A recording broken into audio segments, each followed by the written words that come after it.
안녕하세요. 오늘은 한국에 IMF가 오지 않는다라는 이야기에 대해서 한번 해볼까 합니다. 제목이 좀 자극적이다, 그죠? IMF 이러면 한국 사람들이 굉장히 싫어하는 단어 중에 하나거든요. 조금 젊으신 분들, 20대 정도이신 분들은 실감이 별로 안 나실 수는 있어요. 리먼 사태 정도도 그렇게 심하진 않았으니까. 개인적으로 한국에 IMF 구제금융은 다시 오지 않을 가능성이 높다라고 생각해요. 물론 경제에 절대는 없기 때문에 생각지도 못한 데서 다시금 구제금융을 신청해야 될 상황이 올지도 모릅니다.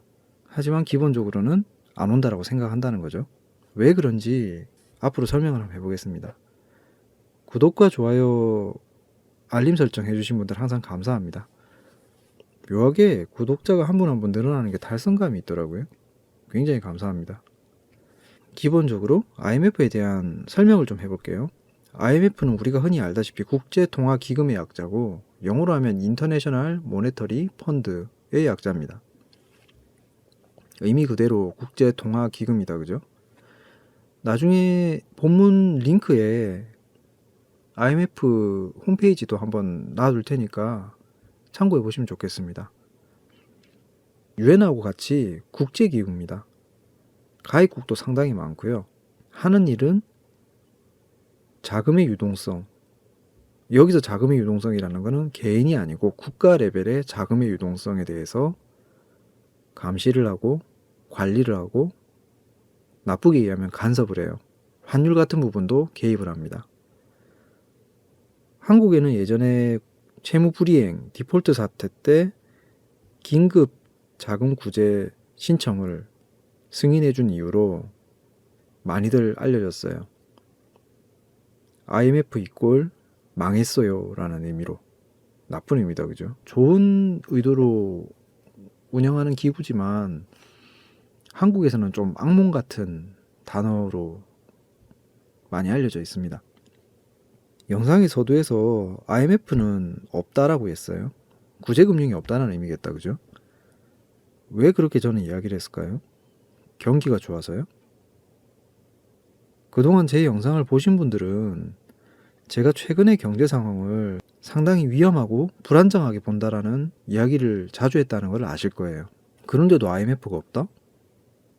이상하다, 그죠?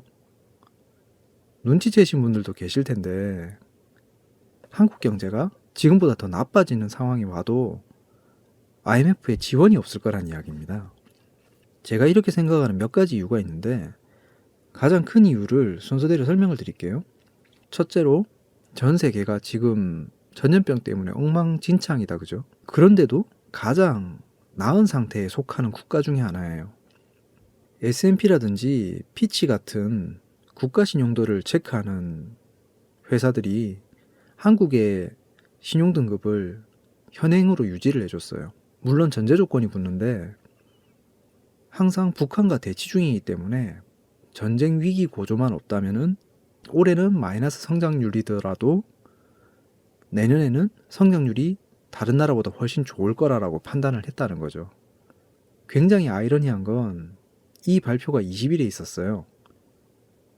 그런데 21일부터 북한의 김정은이 위독소리 돌았습니다. 기분 탓인지 모르겠는데 타이밍이 끝내준다, 그죠? 불행인지 다행인지 아직까지는 국가신용등급의 변동은 없어요. 그리고 두 번째 이유로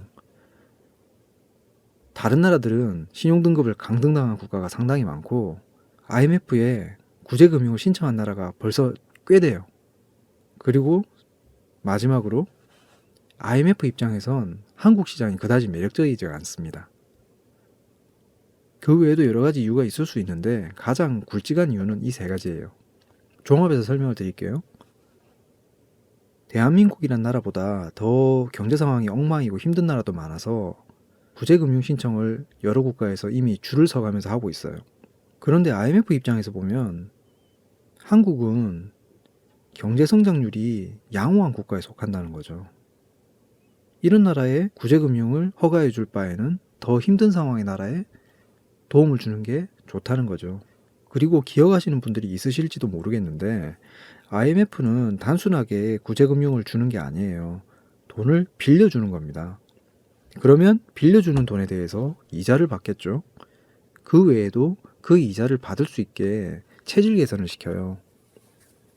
우리나라 같은 경우에는 당시에 구제금융을 받는 조건으로 구조조정이나 기업 매각, 사기업화 그런 걸 많이 시행했어요. 강도가 너무 높아가지고 과했다는 평가도 많은데 우리가 아쉬운 상황이라서 다 받아들일 수밖에 없었어요. IMF도 그렇게 빌려줄 국가를 살펴보고 빌려준다는 거죠. 무조건 빌려주는 게 아닌 게 옐친 러시아 때 디폴트라고 부르는 채무 불이행을 선언했을 당시에 유럽이나 미국의 자금이 상당히 진입해 있던 상황이라서 살려줘야 될 필요성이 높았어요. 그런데도 자금 회수 가능성이 없다라고 판단해서 포기를 했습니다. 우리나라 같은 경우에는 그런 비슷한 예로 IMF에 기금 신청을 하더라도 거절될 가능성이 굉장히 높다는 거죠. 이 부분에 대해서는 한국 정부도 짚히는 부분이 있는 것 같아요. 오늘자 뉴스로 재경부에서 어떤 뉴스를 냈냐면은 현재는 IMF하고 다르다. 그렇기 때문에 기업들이 구조조정보다는 고용 안정을 우선으로 했으면 한다라는 골자의 뉴스를 발표를 했다고요.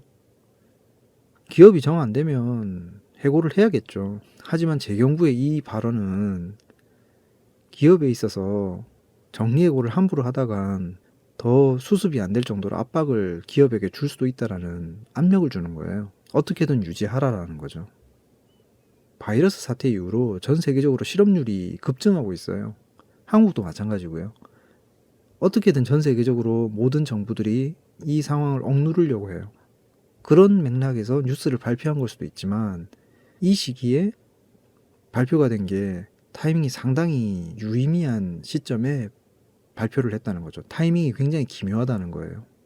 한국의 증시지수라든지 경제 정세라든지 대북 문제라든지 국제 정세라든지 여러 가지 측면에서요. 어쨌거나 정부는 IMF 구제금융 신청이 힘들 거라는 걸 알고 있는 거죠. 그렇기 때문에 그거보다는 통화수합으로 방향을 돌린 거고요. 이 통화수합과 구제금융의 차이를 굳이 비교를 하자면 내가 돈이 없어요. 그런데 신용카드는 있습니다. 신용카드는 있으면 언젠가는 돈을 벌어서 갚으면 되겠죠. 이게 통화수합이라 생각하시면 돼요. 그런데 IMF 구제금융 같은 경우에는 사채를 쓴다고 보시면 돼요. 이자도 굉장히 높겠죠. 그리고 고통을 수반해요. 물론 둘 다 빚이지만 상대적으로는 원만한 쪽은 통화수합이라는 거죠. 이해하기 쉬우시라고 예시를 그렇게 들어드린 거지 엄밀하게는 성격이 같지도 않고 방향도 약간은 다릅니다. 단지 한국 정부 입장에서는 통화수합이 IMF 구제금융 신청보다는 좀 더 나은 선택이라는 거죠. 수합이 터지면 결국엔 IMF가 오는 거예요. 과거에 IMF 구제금융 신청 때 그랬었습니다.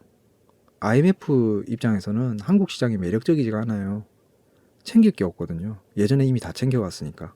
그렇기 때문에 우리한테 기금을 빌려주느니 좀 더 챙길 것이 있는 신흥국가, 아프리카라든지 동남아라든지 서남아 같은 곳에서 기금을 빌려주고 속된 말로 쥐어짜는 게 더 낫다는 거죠. 우리한테 예전에 했듯이. 이런 이유 때문에 개인적으로는 한국에 IMF 구제금융은 없다라고 봐요. 이유가 굉장히 슬프다, 그죠? 이 얘기대로라면 경기 침체나 위기는 있을 수 있는데 솟아날 방법이 거의 없잖아요. 이럴 때일수록 그래서 좀 더 현명한 투자를 하고 조심을 하셔야 됩니다. 오늘은 IMF 통화기금이 없다는 데서 이야기를 했고요. 밤이 늦어서 여기서 일단 마무리를 할게요. 다음엔 이런 경제 상황과 증시에서 우리가 할 수 있는 최선의 방법은 무엇인가에 대해서 한번 이야기를 해보도록 하겠습니다. 이 영상 들으시는 분들 월요일 기분 좋게 시작하셨으면 좋겠습니다. 항상 구독과 좋아요는 감사합니다. 좋은 하루 보내십시오.